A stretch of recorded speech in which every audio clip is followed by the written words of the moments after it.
Welcome back to Normal Island. I'm Curtis Daly, and tonight I'm joined by friend of the show, Helena, aka No Justice MTG. It's been a while. How have you been? Yeah, it has been a while. I've been pretty good. I think it was last year was the last time that I was on the show potentially. Maybe it was in January Might have been potentially. actually, yeah. No, it's been too long, Uh, but you've been off gallivanting to the US. So I yeah. have. Went to Chicago last month to actually play the Magic the Gathering that is in my name, rather than just being somebody who talks about politics all the time. You know what? I had some fun, but it's good to be back in Blighty. Yeah, no, we've needed you back because the country's gone to pot since you've left, and we need people to make sense of the Even more world. normal. Even Even more it's normal. it's an even more normal island now. So I'm glad you're back, so you Yeah, can sort of share this with us because I'm going crazy. absolutely. Now, coming up on tonight's show, Farage says there's no way back for Rupert Lowe. GB Energy apparently has no employees, and the fight for the release of Palestinian activist Mahmoud Khalil. As always, remember to please like the stream, and if you're not a subscriber, please hit that button. As we want to reach 20,000 subs. I think we're about 150 away from 19,000. We are getting there. We'll also be getting to your comments at the end of the show, so please make sure you are busy in the chat. Now, on to our first story. The Reform Party's civil war doesn't seem to be slowing down anytime soon, after Rupert Lowe was accused of bullying and threatening violence toward party chairman Zahir Yousaf. Well, it doesn't seem there will be a way back for Lowe, as Nigel Farage has claimed. Nigel Farage has said there is no way back into Reform UK for Rupert Lowe after Mr. Lowe made a series of accusations about the rape gang scandal. The Reform leader accused his MP of wanting to cause maximum destruction and damage in retaliation for being suspended by Reform last week over allegations of bullying. So what exactly is Lowe referring to when he claims Reform silenced him on grooming gangs? Tuesday, Mr. Lowe said, there have been repeated attempts from within Reform, including senior leadership, to silence me on the Pakistani rape gangs. At a speech in Essex, I was instructed by Farage's team, sanctioned by him, to remove a call to deport all complicit foreign national family members. I ignored them. My repeated pleadings to Reform to follow up on its promise to deliver a national inquiry into rape gangs were ignored. There was a belief from senior Reform figures that my language on the rape gangs was too strong, too robust, too tough. Helena, Reform have been all over rape gangs. Sorry, I had you out there. Reform have been all over rape gangs. So this is quite a claim that Reform have tried to silence him. I mean, isn't it normal for political parties to essentially tone police their MPs? I mean, the point is to have a collective message. I mean, what do you make of Lowe's claim? Well, I mean, you're right in saying that most parties do tone police, and a lot of people internally will also do this to themselves as well. Because the whole point of having a political party is to win votes to be able to get access to political power. To be able to do that, you need to be able to win over moderates, and that means having language that appeals broadly. Even if your beliefs don't change, even if the policy that you intend to implement doesn't actually change, saying things that are provocative, too tough is how Rupert Lowe described it, or too robust. When a lot of these things are ethno-nationalist in nature, that's how I would describe personally my opinion of Rupert Lowe's politics. This kind of thing is going to put off the Reform UK appeal to politically disengaged people, and there are plenty of politically disengaged people who are skeptical about migration, who are angry about the grooming gangs, but who also think that ethno-nationalism is bad. So by framing things in a way that it puts people off voting for the party, especially when the Tories have talked hot on grooming gangs whilst they've been in opposition, and they would potentially be somewhere that other people might vote if Reform UK look at being too extreme, which is what Rupert Lowe does. I've mentioned that when I've talked about this before, when this row kicked off to begin with regards to how how Rupert Lowe being the rising star of Reform is bad for them broadly, because whilst Nigel Farage is very good at hiding his power level by acting the moderate. I mean, even during the election debates, he said, no one's done more than me to stop the far right in Britain because I gave them a sceptical anti-migrant home without being openly racist. Do I think Nigel Farage is internally? Well, that's my personal opinion of him, but he does a good job at making himself appealing to a broad base. Rupert Lowe doesn't do this. He is somebody who uniquely appeals just to headbangers, to the real extremes, because he refuses to moderate his language in a way that is politically expedient for Reform UK as a political grouping. I don't think that his views on these issues are that different to everybody else. He just doesn't know how to put these things in a way that gives him plausible deniability over his ethno-nationalist leanings, in my opinion. Yeah, it's similar to when Nigel Farage disparaged Tommy Robinson, because I don't think there's a whole lot of difference between the politics, and I think Rupert Lowe is the most extreme, by the way. But again, that's him just expressing his view, which I think a lot of them have in Reform Party. But Nigel Farage has that political nous. He's been in the game a long, long time. He knows what he's doing. And of course, what Rupert Lowe has been saying is really insane. I mean, he wants to deport families of criminals despite them not committing crimes themselves. I am with you on that, but I saw a poll that came out and it showed that a third of Reform members think that Farage is doing damage to the party.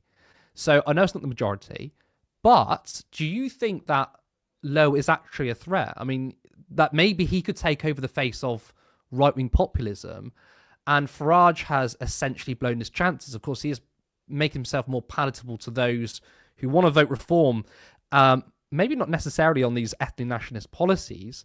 I also think as well, there's a lot of people who don't vote for Reform based on immigration. It's on the same things that what people support the Green Party for, which is the cost of living, for example. But going forward, Nigel Farage might need both the more radical elements and sort of more moderate mainstream wings too. And Rupert Lowe is just going to continue to be more of this populist. Is he a threat? And would it do damage to Farage in the long run? Well, I think I would agree and disagree with some things of what you said there. Is he a threat? Well, quite clearly. This is, there is a potential here that the reason why these allegations surfaced in the way that they did was because Rupert Lowe was seen as a threat to Farage being the leader of Reform UK, which, to be fair, for a long time, it's been his vanity project. That's basically all that it's been, whilst he was a majority shareholder of Reform UK PLC before they turned into a non-profit last month, in February of this year. Like, he was the person who was the entire driving force behind it. He essentially was giving the marching orders to Richard Tice, who was the leader in absentia, whilst he was sitting around being the majority shareholder before he decided to step his hat into the ring when it looks like the Tories were going to get crushed in the election. And Rupert Lowe, as you say, polls very well amongst Reform members. If a third of Reform members are having skepticism about Nigel Farage, Rupert Lowe is the one who has the base of support within the party to usurp him if he did. And that's why I think that if it's true, remember, this is all just speculation at this point, but if it is true that they have unleashed compromise on him out of the fears of him being an internal threat, then that just shows you that their fears are well-founded. But you say this, he's supported by a third of Reform members specifically, right? These are people who are already bought in. These are the people who are already bought in. And if Rupert Lowe is kicked out of the party and never comes back, do these people have anywhere else to go? Like, nowhere relevant, nowhere that actually will be politically powerful. If they have a splinter party, they'll just split the vote and won't get as many mainstream votes as Reform UK look like they're going to be getting. Like, this isn't a long-term political strategy for them. And on top of that, like, Rupert Lowe may get loads of likes and retweets and be very popular on Twitter, but this is the very headbangers who are the ones who are already hook, line, and sinker bought into right-wing politics. And again, you need more than just these people to be politically powerful, to have an election-winning kind of group, a cohort, like to have a coalition of people who can vote for you in an election. So was he internally a threat to Nigel Farage? Absolutely. Is he a threat to British politics at large? Only if his views become mainstream. And our political system makes it so that it's very difficult for that to happen. Yeah, I mean, that's my worry, though, to say that these views might become mainstream, because I know that First Past the Post has tried to shut out more extreme voices, but as we're seeing, Reform is making gains under First Past the Post, obviously in terms of polling. We never know until we get to an election. So it doesn't look like First Past the Post is going to shut them out.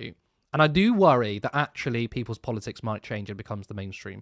Think of so many other policy areas and rhetoric we've seen change over the last couple of years because simply politicians are saying them.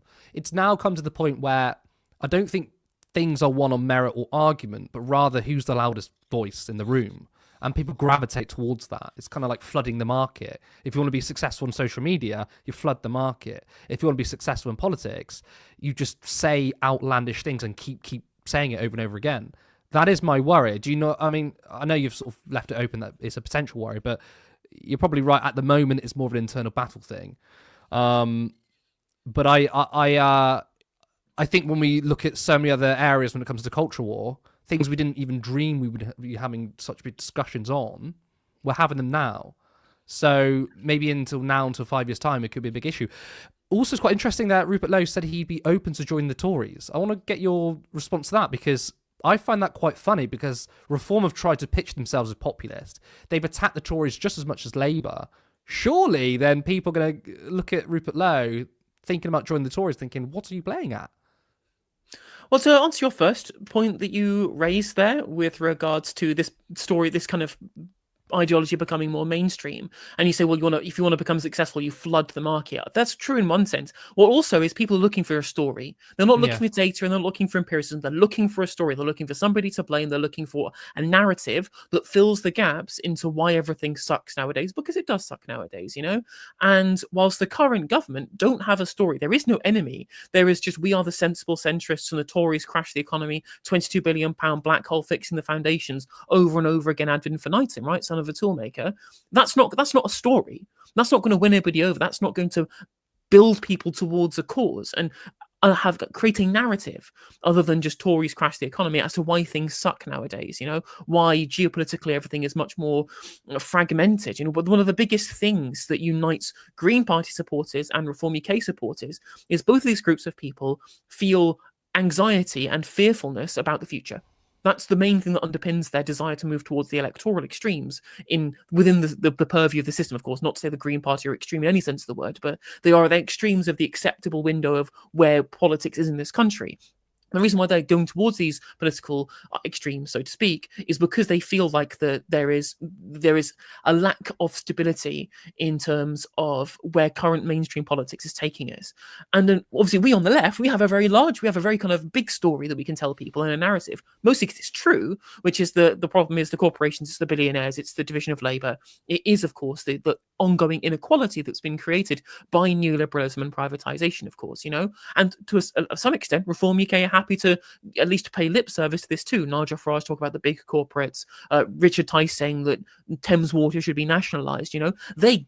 Reform UK get that these things have to be addressed. We're addressing this pretty forcefully on the left, but we don't have the media apparatus to tell that story in a way that Reform UK can just blame every single crisis on migration, for example, even though the main reform base is older people whose pensions are being paid by migrants, So that's a story that we need to be able to tell in lieu of it being told by Keir Starmer and the Labour Party, who are just centrists at this point. With regards to your second point about Rupert Lowe potentially joining the Conservative Party, well, there are plenty of people who share his politics in the Tories. Yeah. Suella Braverman's still a Tory party MP at this point, She's been very extreme in terms of things that she said about, her own ethnicity, her own heritage. She's saying she isn't English, for example, talking about things in ethno-nationalist terms from the other perspective as somebody who whose parents migrated from Mauritius. So I think she was born in the UK. So his viewpoints, whilst not being on the streams of the Tories, isn't it it's not something that isn't found within the Tory ranks. And the problem, of course, is that whilst the narrative from Reform UK is that we are the anti-Tory party, we are there to destroy the Conservatives, their politics aren't that different. They're not anti-establishment. It's a bunch of bankers and a bunch of people who worked as commodities brokers like Nigel Farage did. They're not in any way kind of materially different in policy terms to the Tories. They're just different in terms of being political outsiders. And what does Rupert Lowe want? Well, just like most right-wing politicians, they want power, they want influence, they want personal success, as well as implementing their ideology. And he's smart enough, at least, to know that being a random independent MP gets him literally nowhere. It gets him very little actual power to affect right-wing politics in this country. So if he's not a member of Reform UK, the next best option for him to be politically influential is within the Conservatives. Can we all agree that it's a little bit funny, though? It's nice to see when the right wing bash each other. Oh, absolutely. At the end of the day, this is exactly what we need, right? Is at a time when the Labour government is being attacked over, these grotesque attacks on the disabled and its failure in terms of a broad economic strategy. Reform UK were hot on their heels to try and make it that the enemy was actually there was too much government spending and not too much austerity.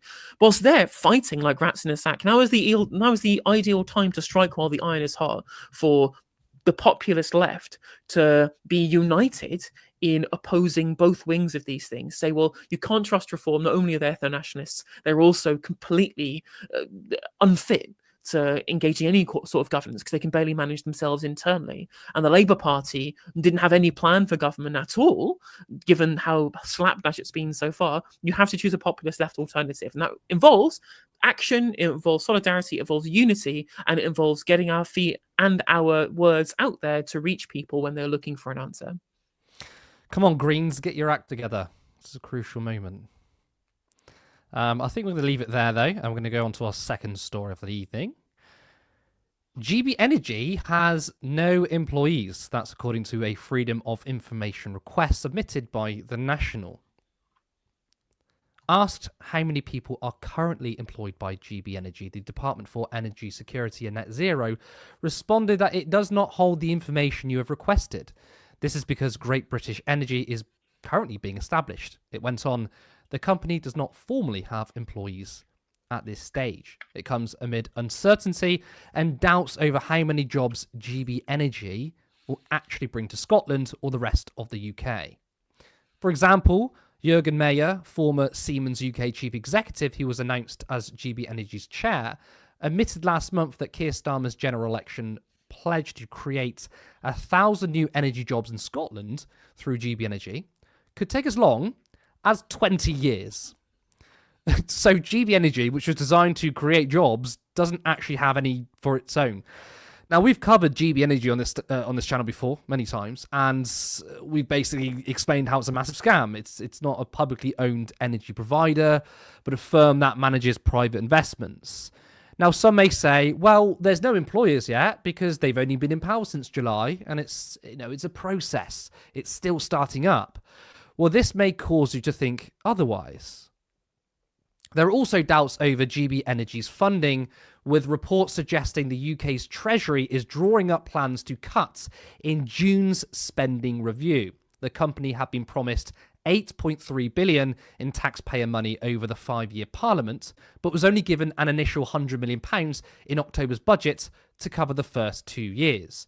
Ahead of the spending review, ministers are now considering whether they can afford to give GB Energy the promised £8.3 billion amid a pivot towards greater defence spending, according to the Financial Times.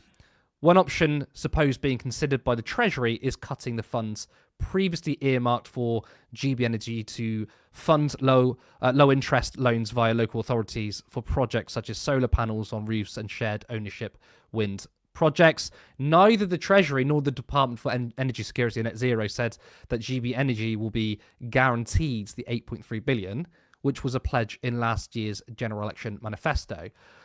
So there's going to be a lack of employees because the possibility of GB Energy is still uncertain. Helena, a firm which is supposed to create jobs can't get his own house in order. I mean, can you make sense of this mess with me?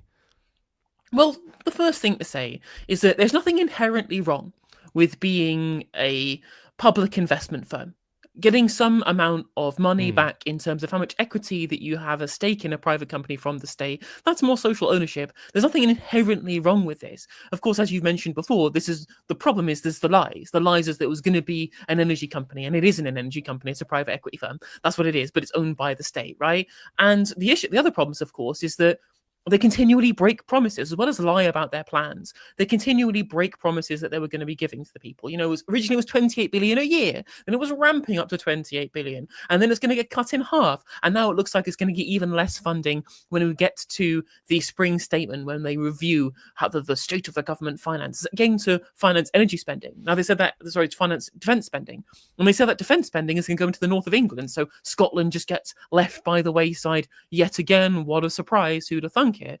And the issue, of course, with all of this is that the initial plans to have publicly owned energy provision they told us, well, they had to change these plans to make it, was it 25% of public investment versus 75% of private investment. They told us it was done that because the economy is just not good anymore. The state of the nation's finances aren't able to finance this. Well, of course, this is nonsense. You can change your fiscal rules. You could raise taxes. You could just run a deficit. If you think that the government is the currency issuer and that you're creating an additional supply of a utility, that would still bring prices down, even if you're increasing the money supply. There are plenty of ways that you could finance this. But actually, the reality of the reason why it became this public-private partnership thing where you just shovel money into the private sector for equity was because some green finance guru caught Rachel Reeves's ear at Davos for the World Economic Forum. This gathering of billionaires and wealthy CEOs and corporations where just you've said that they should be doing this public funding. That's terrible. Don't do public funding. You should go and do this with private funding instead. And she just relented on it.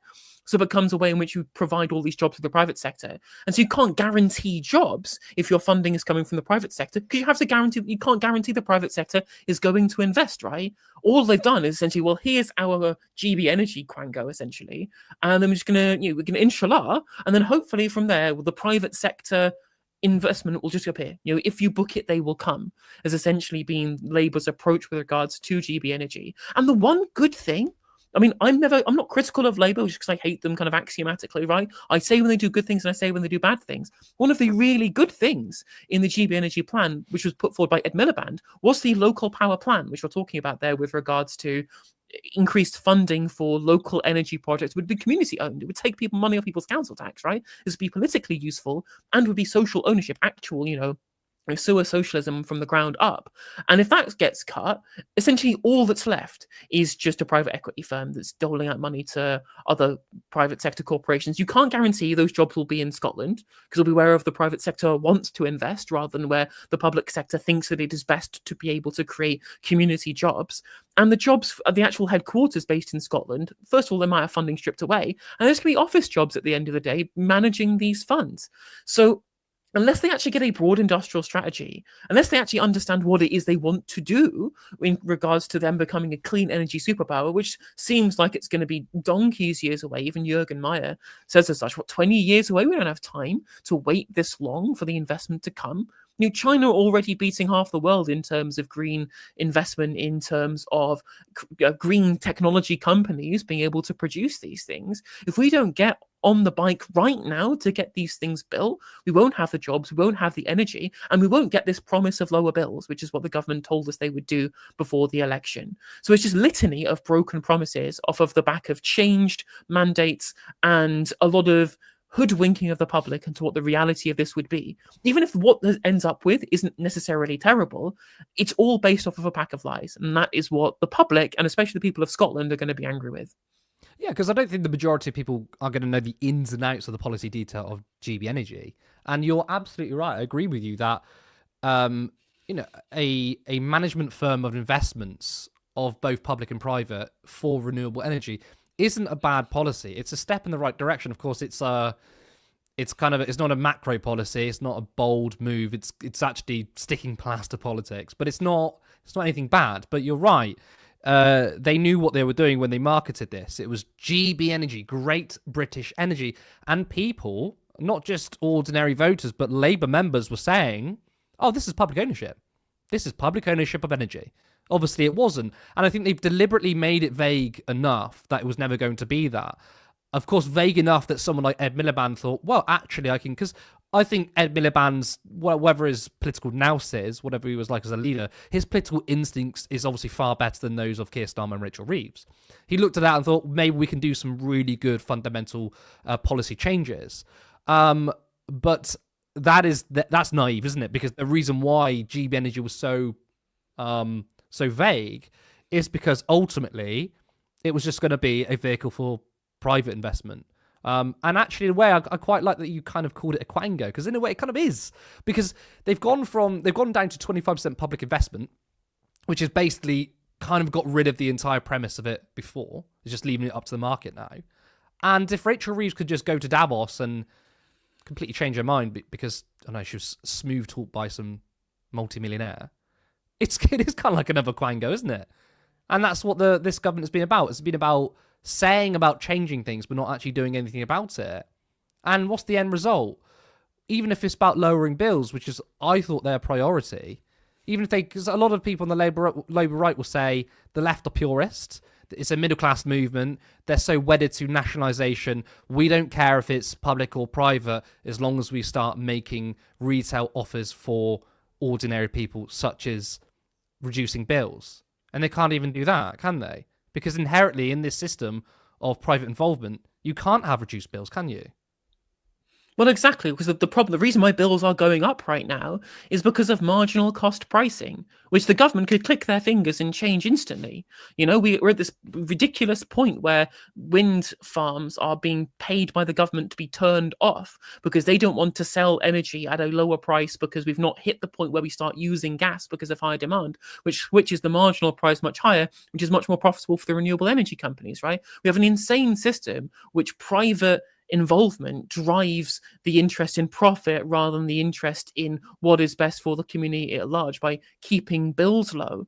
And of course, we have a privatized grid as well, which is insane to think of. People say, well, they've got this plan to reconnect Britain, which is fine in the abstract. But the reason why you need this plan is essentially subsidizing the fact that the private national grid company hasn't done grid upgrades. It's barely upgraded the grid since it was privatized fucking 30 odd years ago, which is why we're in this absolute mess with regards to connectivity for new energy projects, which takes years and years and years. So, and the idea of nationalising the grid is hardly like leftist in terms of policy. This was proposed by Neil Kinnock in the '92 Labour manifesto. This isn't radical to claim that we should be nationalising our grid and then having 100% public investment in energy projects, so we are the ones who control what the end price is for the consumer to actually bring bills down, rather than just trying to maximise supply and hope that the private sector won't cartelise to maximise their profits over the public interest. Because this is harming consumers as well as people in the retail. It's also harming businesses too. Obviously, I'm a socialist. I think they should be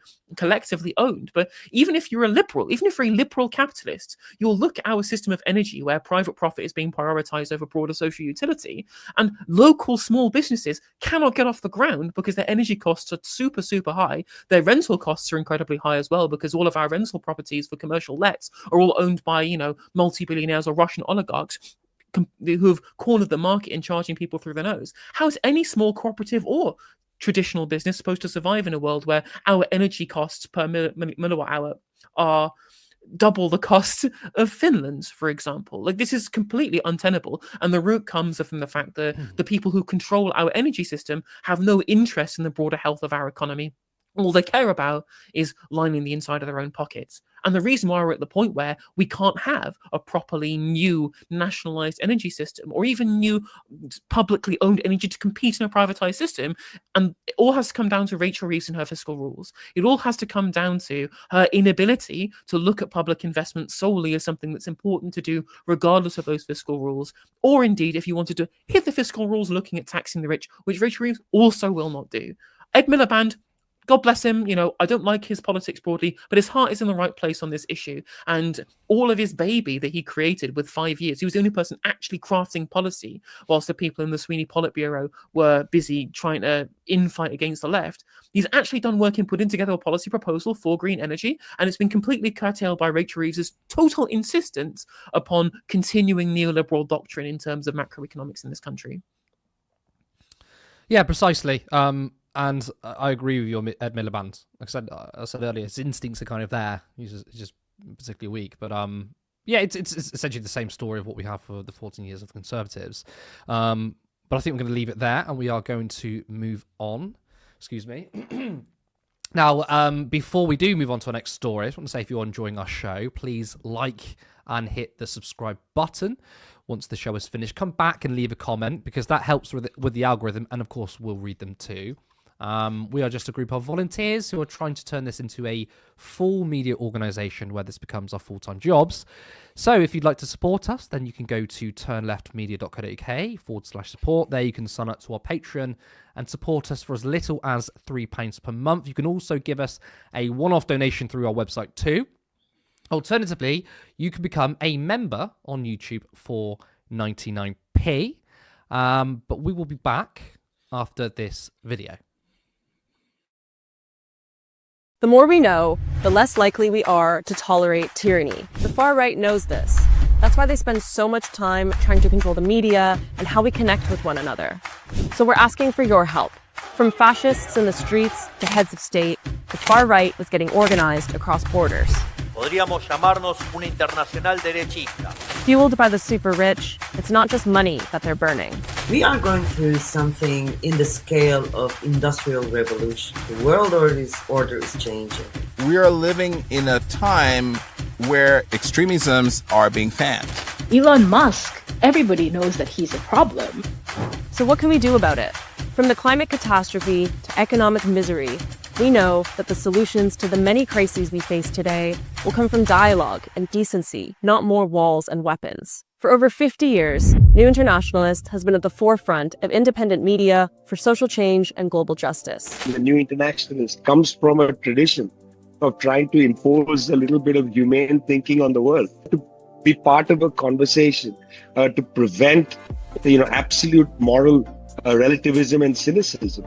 We know that our readers take action, whether it's joining protests, signing petitions, donating to causes, or making changes in their personal lives. But radical, independent media like ours costs money, and that's why we need your support. Your donation will directly fund our reporting into the rise of the global far right and the social movements working towards real change. It will help our network of journalists bring you fresh perspectives that the mainstream media sidesteps. I think that the genocide in Gaza has really laid bare the inherent racism in the Western mainstream media. And the tools to change the world for the better. At the end of the day, there is actually human cost to this, and we have to remember that. We have no billionaire backers, no media moguls, and no corporate ads. As one of the world's biggest media cooperatives, we're proud to be co-owned by our readers. We know that if we work together, a better world is possible. The only way today to beat fascism globally is a global solidarity.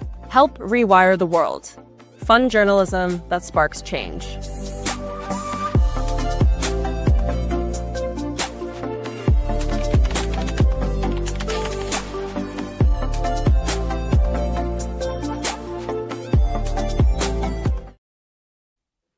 So that was the New Internationalist. And basically, in order to build solidarity and unity, we're going to be showing ads from other left-wing organisations. At Turn Left, we believe that we need a leftist ecosystem to take on the establishment and right-wing capture of the media. They are a brilliant publication. If you've not heard of them, please do check them out. Now, we are going to move on to our final story of the night. The Trump administration's first arrest for thought crimes marks a disturbing moment in our democracy. Mahmoud Khalil, a recent master's graduate from Columbia University School of International and Public Affairs, is now a victim of this alarming overreach. His detention is not just an attack on his rights, but a direct threat to everyone's freedom. The more we know, the less likely we are. Sorry, we've got... there we go. We're back. On the 8th of March, Khalil, a lawful permanent resident green card holder, was returning home to his pregnant wife when plainclothes Homeland Security agents forced their way into the building. The agents claimed Khalil's student visa was being revoked, but he doesn't even have one. He's a permanent resident. After some confusion, they said his green card was being revoked, a process that requires due process. When Khalil's lawyer demanded a warrant, the agent hung up, handcuffed Khalil, and took him away.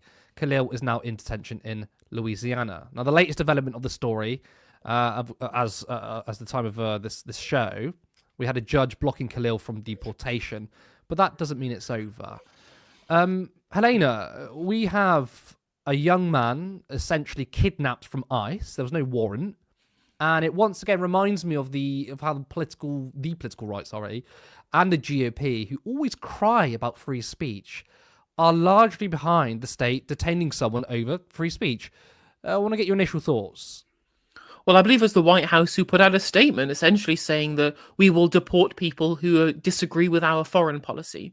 That was essentially their position, right? A lot of the GOP foot soldiers are trying to claim this person was pro-Hamas, but At no point has this person said anything in favor of Hamas. He's been exercising his legal right to free speech, which is constitutionally protected by the First Amendment, and has been black-bagged by a fascist administration trying to deport him. This is the word that this is the word you should be using. He's been black-bagged. That's what it is. Yeah. This is people trying to disappear political dissidents. This is what dictatorships do.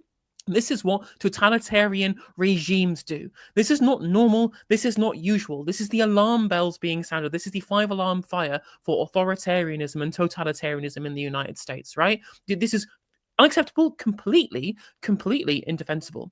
But you're right in saying this shows where the broad hypocrisy of the right clearly lies, in that when they have talked about free speech beforehand, what's the context been for their discussion of free speech? It's been, oh, well, I said the N-word and now I got banned on Twitter. That's been their justification for supporting free speech. It's been, I should say whatever I want to, and people should have to spend time in my presence, and the platforms I should inhabit should tolerate whatever I say regardless, even if they are private entities wanting to have a relationship with you that is mutually consensual, Whereas this is an actual free speech violation, which is the real definition of free speech, which is that the state cannot punish you for the things you do or do not say, right?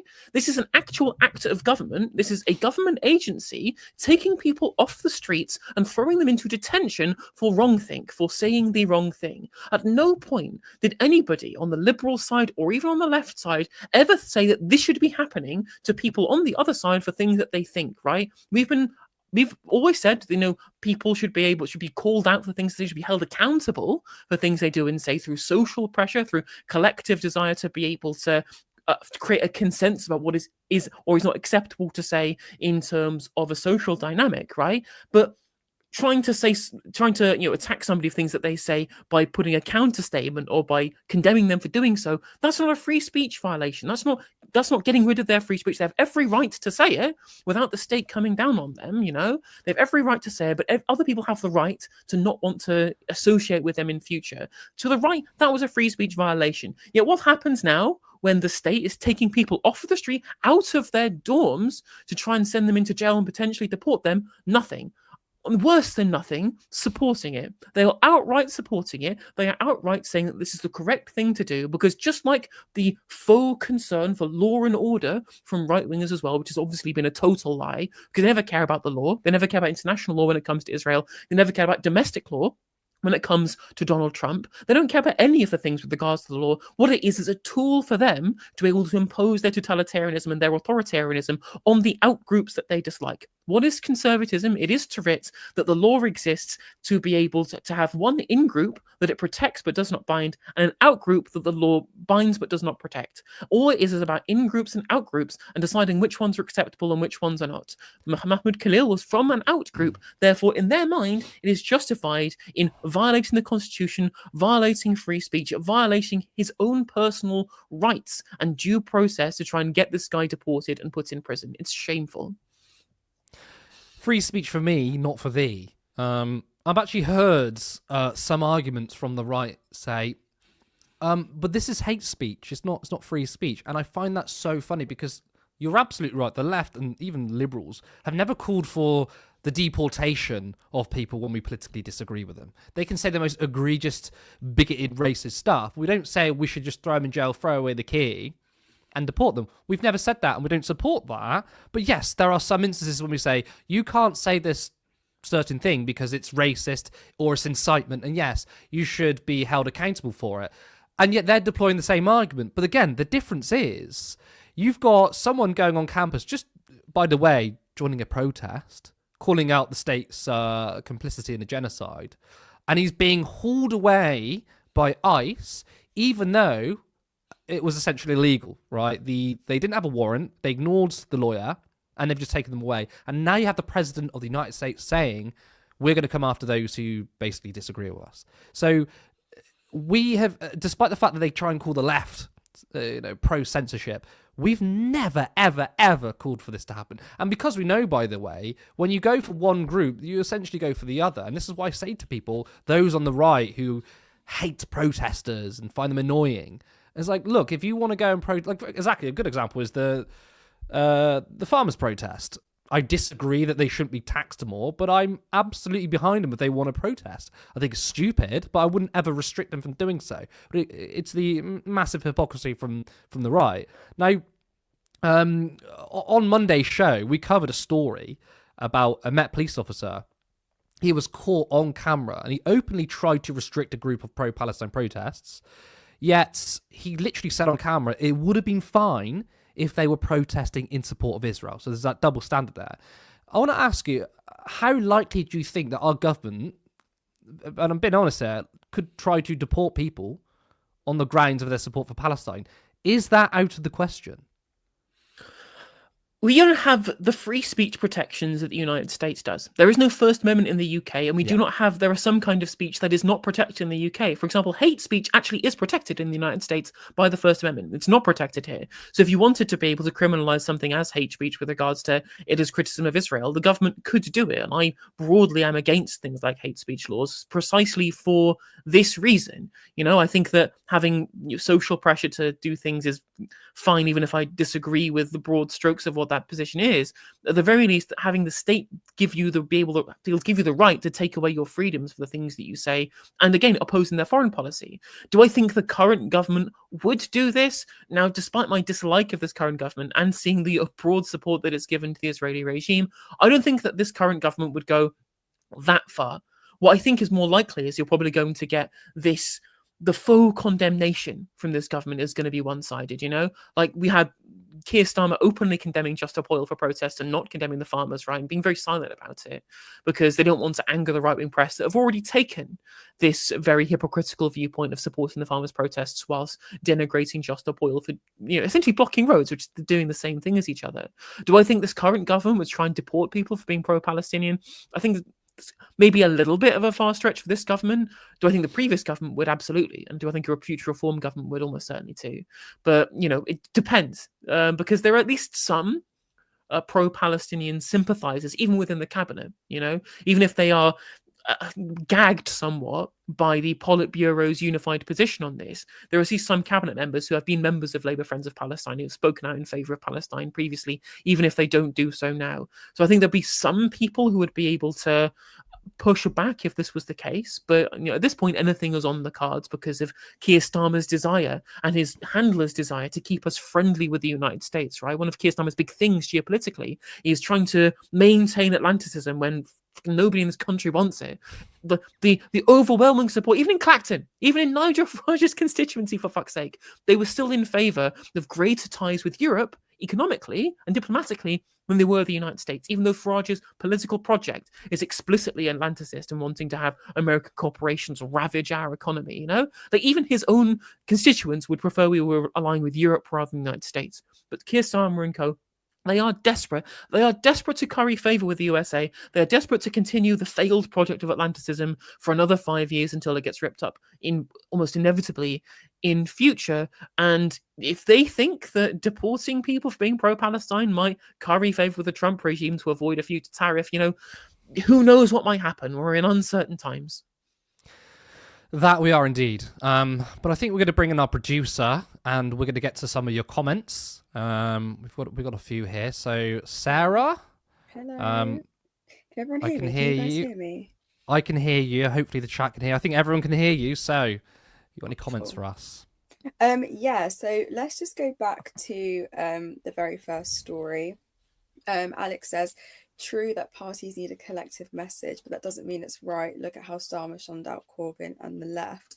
And I think this is something we've been speaking about quite often. This whole idea of how do we create a cohesive, like, solidarity amongst the left? It seems, and this is, I'm not critical. I am critical of the sometimes of how we can navigate things on the left. It seems that the right, they could have a really, really shit economic policy, but as long as they're tapping into the sensationalism, the reactionary politics, and people are going to back it. But I do think this is a really good point. The fact that Starmer did shun out Corbyn, even though Corbyn's stance was very, very clear, I think says a lot about how the left can be quite disjointed, but I wouldn't even consider Starmer that left-leaning at this point. So what do you guys think? You want to say this one?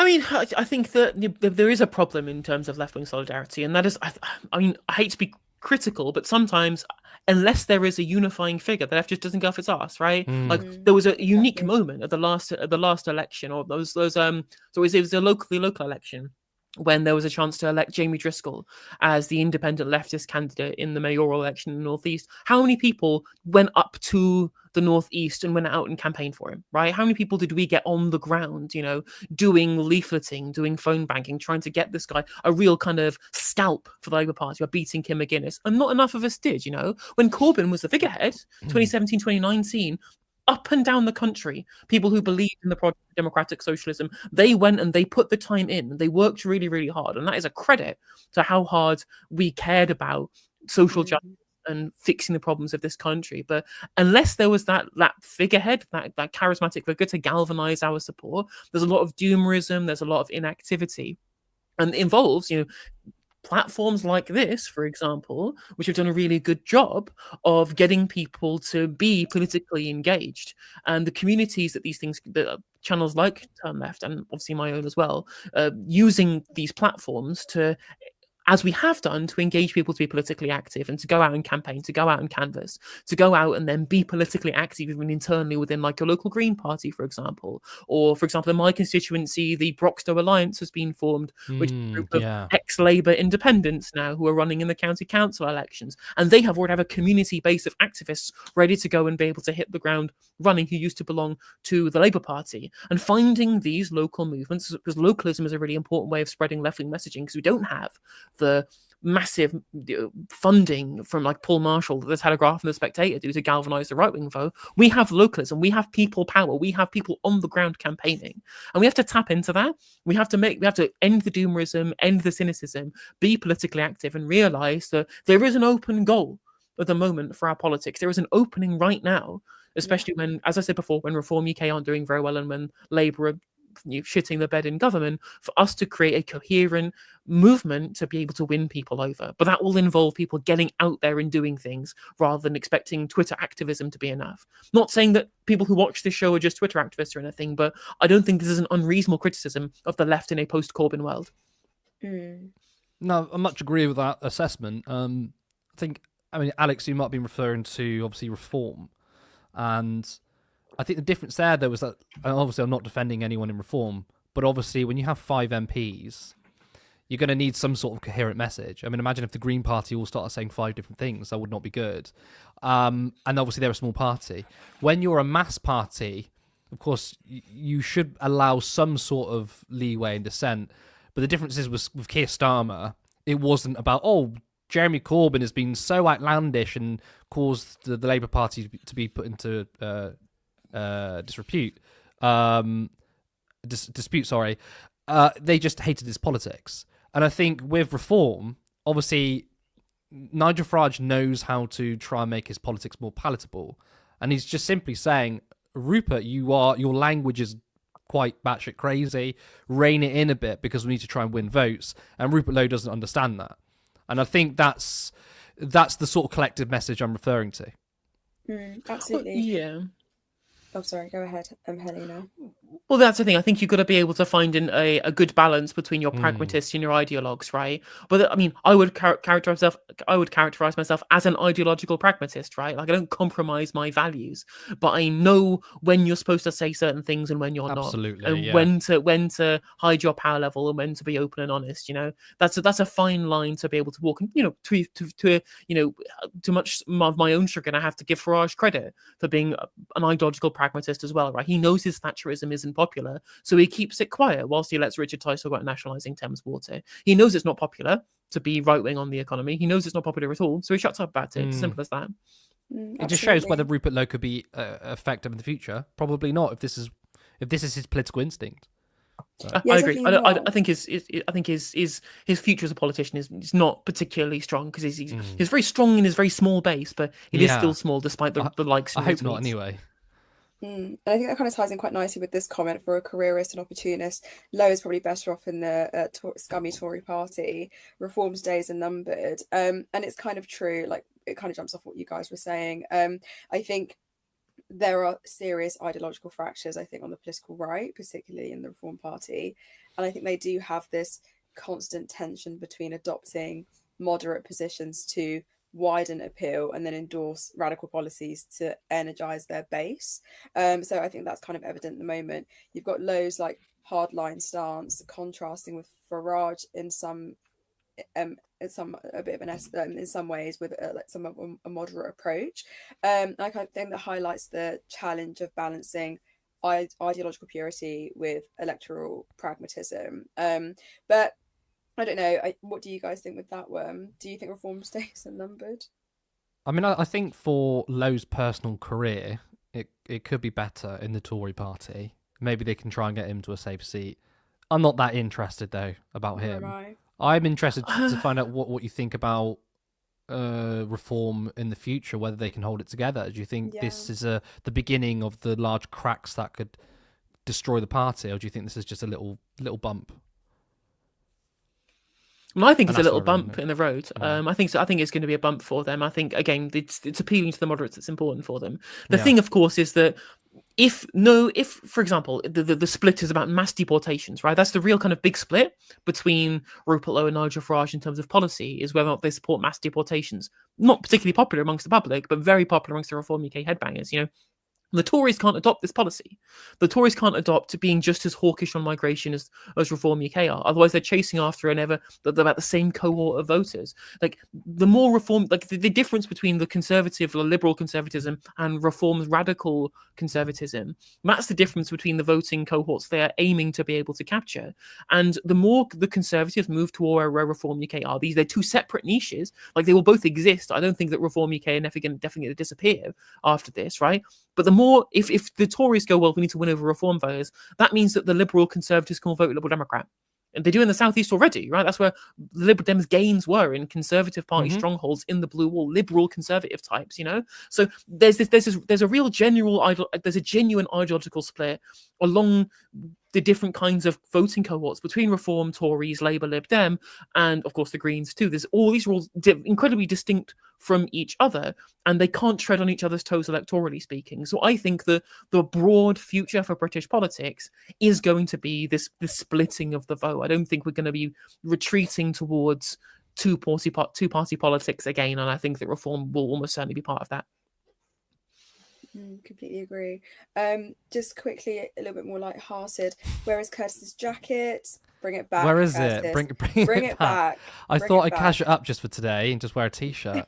Now I feel cold. The jacket is missed. But going on to this one, the thing is, if they do pro-Palestinian protesters with green cards, it would be people who are trans/pro-trans, anti-abortion, anti-war, and everyone else next. Black bagging indeed. And I'm inclined to agree with that. And it kind of goes back to what you were saying, Helena, like this whole idea in the US at the moment where they're using immigration law as a tool for political repression. Like the government is obviously attempting to strip him of his legal status and deport him under these like national security provisions, but that strategy allows them to sidestep constitutional protections that would apply in a criminal case. But I think it's also just part of a broader effort to use immigration status as a tool of coercion. So I think a bigger conversation needs to happen about what is free speech in the US, and does it only apply to some, and is it something that I think heavily impacts those who are in minoritized communities that they want to start scrutinizing. So what do you guys think about that one? I mean, the nationalist politics is this kind of the foundation stone of the radical right, you know. So this anti-globalist they talk about all the time. Well, there's certainly some anti-Semitic undertones, but a lot of this time is this opposition to the interconnectedness of an international society. Now that shit's not going away, globalism as a concept, because we are all interconnected now. The internet has connected us, you know, across borders, across cultures. We are more interconnected than we've ever been. So I don't think that this radical, you know, anti-globalist nationalism has nowhere to go. But this nationalist politics underpins how they are able to use immigration policy as a weapon to be able to attack people on ideological or along racial or minoritarian lines, right, or identitarian lines. They are using the banner of nationalism to say, well, this person is a migrant, so we can deport them for being anti-American because they disagree with our foreign policy, for example. They disagree with the decree that Trump said about what the definition of gender or sex is, or that they disagree with our broader prescriptions than any other kind of policy. Like, you disagree with me, you disagree with my position as the leader of the country. I represent the people. You disagree with me, you disagree with everybody, you know? And this is national project with a national like figurehead leader. He already thinks of himself as a king. That's being, and you're right in saying that the weaponization of immigration law, it started with the demonization of migrants as a concept during the election campaign, and has now been used as a justification to widen to anybody that the state wants to be able to disappear or get rid of, who falls outside of the purview of who they believe to be acceptable amongst the national banner of being an American. I mean, of course, this is moving towards this elective dictatorship that Orban has in Hungary. Obviously, the way in which they control the media is one way, but you know what? Is a shared thing amongst all of these groups that are being targeted by potential deportations? They're all Democratic voters. You know, the ways in which the Orban stays in power is not actually through getting rid of democracy. There are still elections. People still vote. The vote is still free. You know, it's still a free and fair election, quote unquote, in Hungary. But no, people continue voting Fidesz into power, specifically because all of the groups who would vote for an opposition party are people who do not have a lot of rights within the country, or who get deported for being migrants or whatever it is, or get put in prison. And also because the media diet in Hungary's kind of in their polity is entirely controlled by Fidesz and internalized within the current government, which gives them a one-sided view of things, you know. So this Americanist, this nationalist project, this anti-globalist project, is put into every facet of the way in which they govern by trying to otherize people from the groups that their voter base dislike. And it's a way for political power, and it's a way for, again, this dystopian or totalitarian policy that we've seen done through democratic means as well. A lot of people don't care about the Constitution. Sorry, Sarah. It's my fault. I will be really quick. Didn't mean to cut you off, but like, you're absolutely right. It's so dystopian. Like, if we allow the state to weaponize something like immigration status against political dissidents, and it won't stop there. That kind of ties with Edward's comment. Like, the crackdown is obviously going to expand, and they're going to target journalists. They're going to target labor organizers. They're going to target like a number of people, particularly those from minoritized communities. Anyone who challenges the status quo is someone who will be cracked down upon. And with Mahmoud Khalil, like, defending him is about defending the right to resist without fear of state retaliation. And I think if we genuinely fail to push back now against something like this, the repression that we're seeing manifest today will become the standard for tomorrow. And I refuse to exist in a world where this sort of dystopian reality is normalized. So yeah, that's what I wanted to say, Kirsty. You can go ahead. Well, I was just going to say that I think a lot of people don't really care about the Constitution. What a lot of people do care about is and alluding to what Helena was saying, is a national identity. And they kind of want now, what I'm seeing a lot from conservatives is the melting pot is wrong. What we need is one cohesive ideology, which is Christian nationalism. And that basically not just having different political views, but just simply your own identity. If you're an immigrant, if you're trans, if you're a person of colour, that in itself is un-American. And that's how they're going to try and repress you. To touch upon about Orban's sort of elected dictatorship, very similar things happening with Elon Musk. Elon Musk is going to primary pretty much anyone that disagrees with the Trump dictatorship. And money is obviously a very powerful influence in so-called liberal democracy. Of course, you've obviously got in terms of like voter suppression laws, which the Republicans have done for a very long time. They've tried to rig elections for ages. Obviously, when it comes to super PAC, that's obviously a way. But Elon Musk saying that I'm going to primary pretty much anyone who disagrees with what we're doing is more of an overt omission to moving towards an oligarchy, which, I mean, if you ask me, I think they're already like literally an oligarchy. I wouldn't even describe them as a democracy or an elective democracy. That's probably what they are right now. Absolutely. But that's all we have in terms of comments, really. Really enjoyed the conversation, so thank you. Thank you so much, Sarah, for joining the comments. Yeah, then it's 20 to 9. Just over an hour. I thought we did that in really good time, but that is all we have time for. I want to thank everyone who joined us tonight. Of course, I want to thank Helena for coming on. Amazing insights as always, you know. I love doing this. I love doing the shows with you because I don't have to prep that much because I know you're going to come with some bangers and you never disappoint. Thank you, I appreciate it. Again, it's always good to be back. Always love coming on the show, and we've been friends for donkey's years now, so it's always good to get in touch. Amazing. But yes, I want to thank everyone. Of course, if you haven't liked the stream, please do, because it does help with the algorithm. Remember, if you're not subscribed as well, hit that button, because we're trying to hit 20,000 subscribers. That'll be a really, really nice milestone, a nice round number. If you want to continue to see us grow, then please head over to turnleftmedia.co.uk/support. There is a link to our Patreon where you can support us monthly, or follow the other link on our website, and you can give us a one-time contribution. Thank you so much. We'll be back on Friday at 7:30 p.m. I believe it's me again. There's a triple bill of Curtis Daly. You're going to get sick of me soon, and I promise I will wear a blazer again if it keeps you all happy. Thank you so much, and I will see you next time. Support independent media. Support social justice that's there on social media. Thank you. Turn left.